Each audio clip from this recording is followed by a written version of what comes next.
When I first got started as a K through 5 STEM teacher, I was a classroom teacher for 6 years, and I was excited to start a new adventure in teaching. So I applied to this job where I ended up interviewing and getting the job. If you want to hear all about it, go back and listen to episode 1. I spill all the details on how that interview went. But I ended up getting the job as a K through 5 STEM teacher and coach, and I was absolutely thrilled. But in turn, this was a brand new to me school, brand new classroom.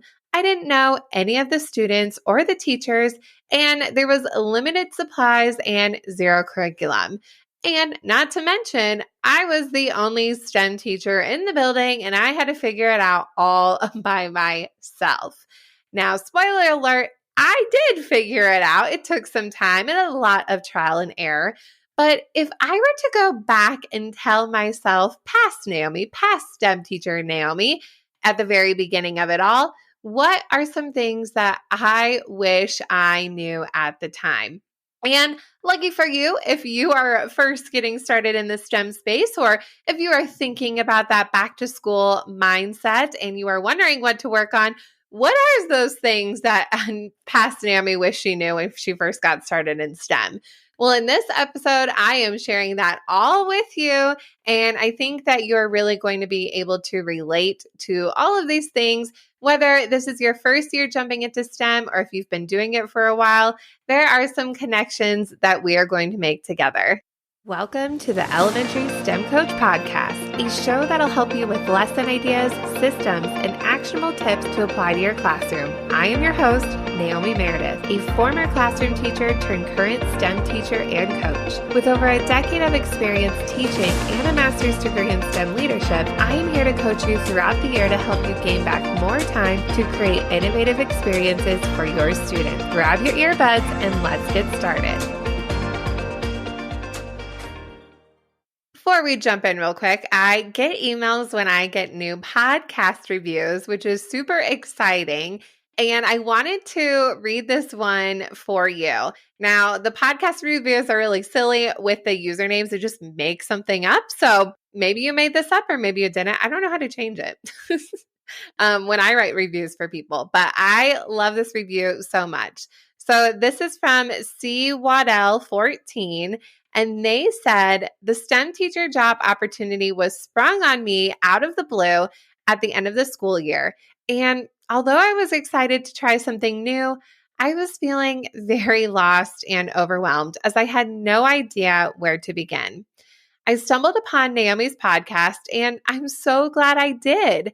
She has a great way of connecting with her listeners and making you feel less stressed and more confident.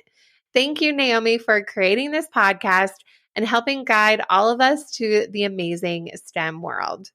Thank you so much for your review and taking the time to do that out of your busy schedule. I appreciate it so much. Not just selfishly hearing nice things about the podcast, because the weird thing about a podcast is like we're not talking together. You know what I'm saying? Like you're hearing me and I'm looking right at my camera when I'm doing this. So I'm pretending it's you, but I don't know who it is. So leaving a review really helps, not only letting me know what you're enjoying on the show, but also helping other teachers who are just like you be able to find something that can help them in their STEM journey and make this whole elementary STEM world a little bit smaller. So thank you so much for writing that review. All right. So what are those things that I wish I found out sooner when it came to the elementary STEM space? Now, maybe they will seem obvious to you. They kind of are and kind of aren't. What's super interesting about being in the STEM space, especially if you're a classroom teacher before, there are so many similarities, but there are a lot of differences. And I've talked about this before in a past episode, like what surprised me the most when I became a STEM teacher.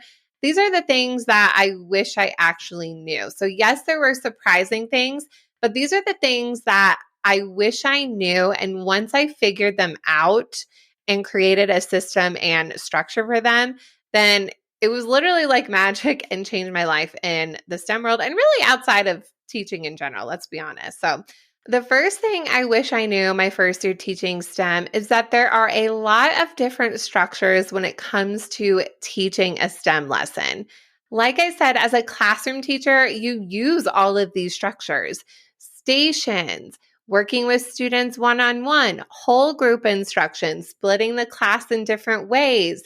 All of those different ways where you structure your class and structure lessons can actually still apply in the STEM setting. What I was starting with a lot more often than not was whole group lessons. And especially when you don't know any of the kids. So when you're teaching over 100 kids a day and you're doing whole group, that's actually really, really hard. And that's where I started. There's all these materials and all these things I wanted to try and to get to know the students.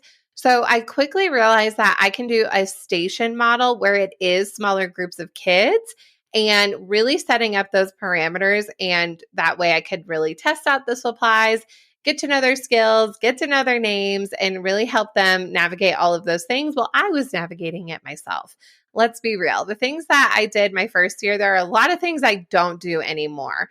But a big thing with that is you don't have to teach whole group all the time. It is really, really helpful to teach whole group. It's obviously the quickest. But again, when you set up those structures and thinking about STEM stations, especially with the younger kids, I talk all about this in my K through 2 STEM planning workshop, which you can grab. And everything I'm going to be talking about is in the show notes. All my workshops are at naomimeredith.com/workshop. So upcoming, recorded. But STEM stations was a huge game changer for me, especially for the younger students, because whole group doesn't always work well for 45 minutes when you are under the age of 7. And so that was something that was definitely a game changer for me and the way that I plan STEM stations. I wish I knew that a lot sooner, where I could be more successful and really my kids could be more successful as well. Another thing too, when it comes to the structure of your lessons, is there's one-day lessons and multi-day lessons, and there's a time and place for both. And I've had some really weird schedules over the years. One year I was funded through a grant only on Mondays. And with that, I was providing an extra plan time. And so I got students for that one day. It didn't really line up with their specials rotation. So I really considered it as a one day of a week. And I taught 8 classes a day in one day. And so that was the case where I really did need a one-day lesson. That just made more sense. Maybe I just saw a class last week. We just finished their project. Does it make sense starting something new? So a one-day lesson really made sense there. But when I saw kids Wednesday, Thursday, Friday, the same 6 classes in a row, that's when it really made sense to do multi-day lessons. And you can still do multi-day lessons if you see everybody in the week and just once a week. Maybe your multi-day is among the different weeks. That can definitely be a possibility too. So with that one day option for me, it was once a month. So I saw 8 classes a day. It was once a month. So we kind of modified things after there. I got a little crazy after 8 classes. I don't even know if I got a lunch. I don't really remember, but it was crazy. So definitely knowing the difference between one day and multi-day lessons can actually help out your planning as well. Another model too, if you have the opportunity, is co-teaching and all those structures within co-teaching in itself and what other teachers are used to. My good friend Becca, who is on the podcast on episode 40, she actually does co-teaching 100% of the time in her STEM role, which is really interesting and not a wrong way, but just another way that STEM can be taught. And that's also something that I did in my role as well. I told you my schedule is really weird over the years. But having that co-teaching model can be really interesting, and especially when you're getting into the planning and making sure the content is aligning, teaching those lessons, modifying, coming back and reviewing. That's a whole different way of planning as well. Also, part of that co-planning and co-teaching, maybe you're co-planning with those teachers. They're doing something in your STEM classroom, and then they're taking that thing from the STEM classroom into another place. Or maybe you're co-planning and co-teaching, they're creating something in art. This is something I actually recently did. They are creating something in art, they're bringing it into STEM, and they're adding on some different components. So if this is something you're interested in, send me a message if you're interested more in co-planning and co-teaching when it comes to STEM, because this is definitely an interesting model. And I feel like it can go this way a lot, especially if schools don't have a lot of STEM. So this is something that I definitely figured out my first year.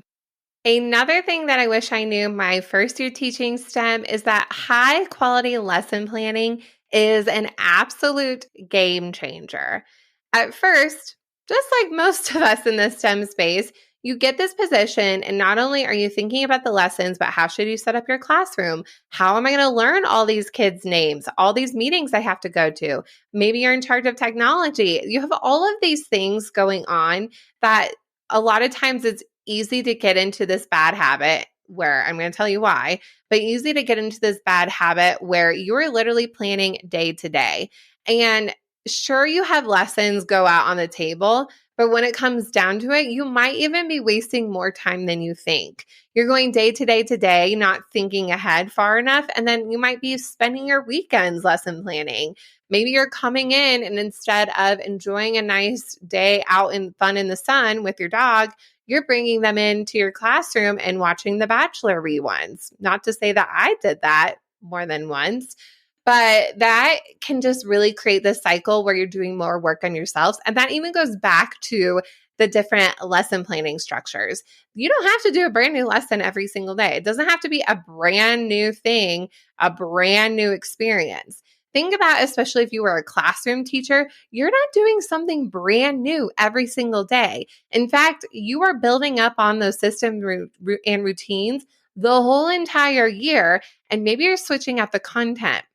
Your STEM space can be the same way. And if you are a classroom teacher implementing STEM, maybe you have STEM Fridays, you can have that same structure and you're switching out the content, or you're re-emphasizing something you've already done. So it doesn't have to be brand new every day. So after that first year, I really took the time. I sat down one summer and literally mapped out the whole entire year. I took a look at the standards, also the lessons that I taught. I was planning with standards, but not as thoughtfully as I thought I was. And really looking through, okay, what is the time I have with kids? What are the things I can realistically do within that time? Maybe it took a couple months to get through a project because at the time I was only seeing them 3 days out of the week, sometimes 2 with things popping up.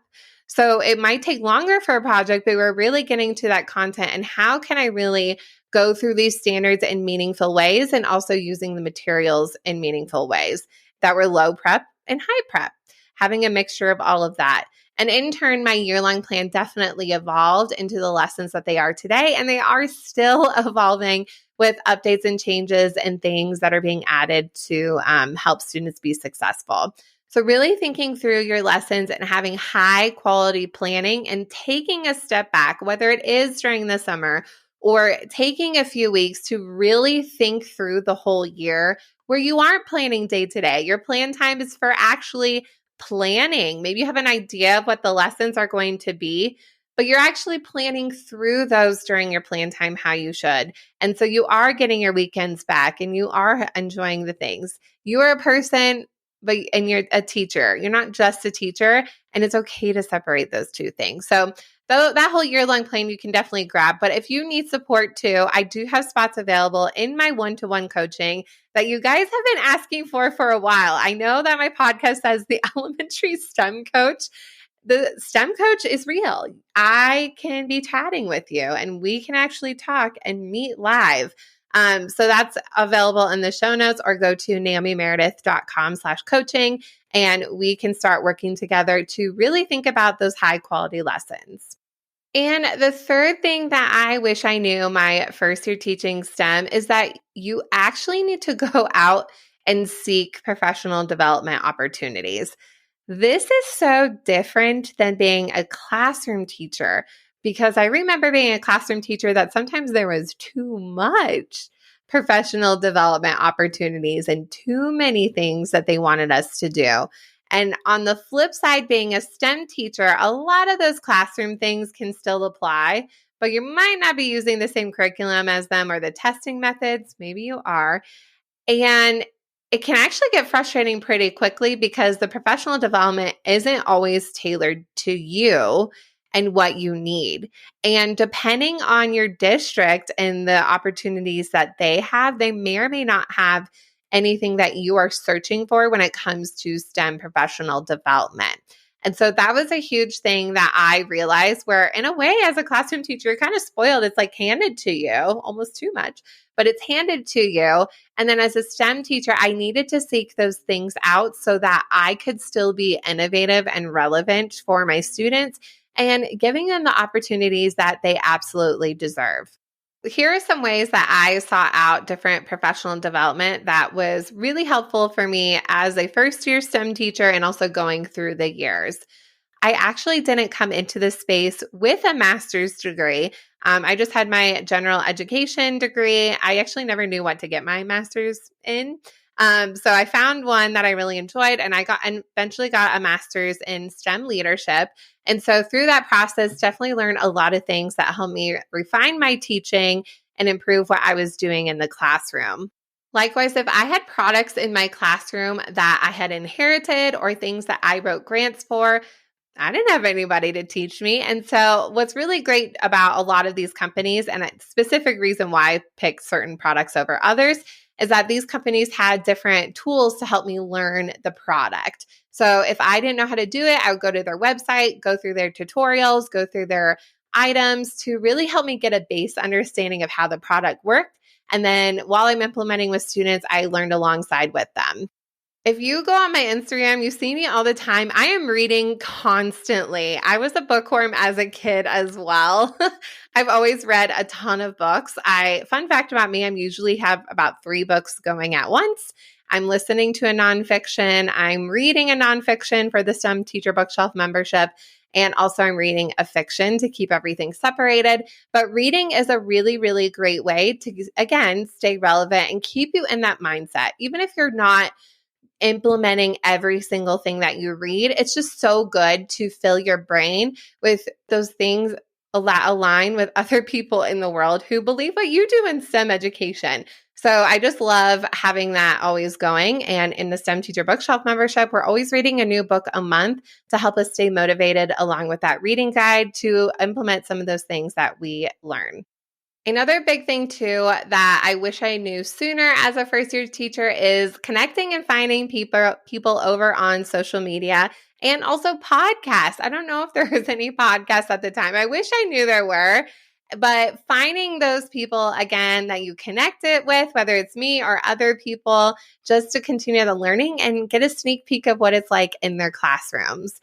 A big, big reason why I am doing what I am doing for you is quite a few things. Of course, pushing out STEM to more kids all over the world, because that's the world we're living in and they're growing up in. And you are the teachers who are motivating them as well. You are inspiring me. Past Naomi is inspiring me. I want to be the person for you that you can connect with and have some guidance in this STEM education world. It is so exciting. There are so many resources out there, but I know there is a need for help with learning and talking to somebody who gets what you get. So I have all these things out there. The podcast is still going. And again, we can definitely connect with my one-to-one coaching where we can talk about those things that we can relate on. Like, for sure, kids eat masking tape. If you figured out where all that masking tape goes, let me know. It's not always their projects either. So things like that, where we can connect and talk and set goals and really work on the things that you are passionate about in your classroom so that you aren't feeling alone and that you are feeling inspired for the next step in your journey. What is so interesting about this STEM job is that, yes, it's teaching, but it is very unique. And you can definitely talk about it with other teachers. And there's a lot of similarities in teaching that any teacher would get, but there's something about STEM education that is so unique. And even my now husband, who was my fiance when I interviewed him on the podcast, you can go and listen to that one. It might be episode 94. I'm not 100% sure, but it'll be linked for you. He's a high school Spanish teacher, and I was an elementary STEM teacher. They are completely different. Completely different. He doesn't understand hardly anything what I'm doing. He's like, good job. It sounds really fun. I don't know what that means. So there's just something to be had talking with someone and connecting with someone who gets what you're doing to help you move along and reach your goals in STEM education. As a recap, here are the 3 things that I wish I knew when I was a first year STEM teacher. First, there are different structures to teach lessons that will definitely make your life easier in the long run. Next, high quality lesson planning is an absolute game changer. And finally, you still need to seek out those professional development and learning opportunities. Thank you again so much for being here. What are some things that you would add to your list? Are they big or are they small? Let me know. Send me a DM on Instagram at Naomi Meredith _. I would love to hear what you have to say. And I will see you in the next episode. Thank you so much for listening to today's episode of the Elementary STEM Coach Podcast. I would love to connect with you over on Instagram at Naomi Meredith _ or send me an email to elementarystemcoachpodcast@gmail.com. Also, make sure to check out my website, naomimeredith.com, to see all the show notes from today's episode and shop my K-5 STEM resources. Any questions you have, needs for resources, or ideas for episodes, get in touch. I'll talk to you soon.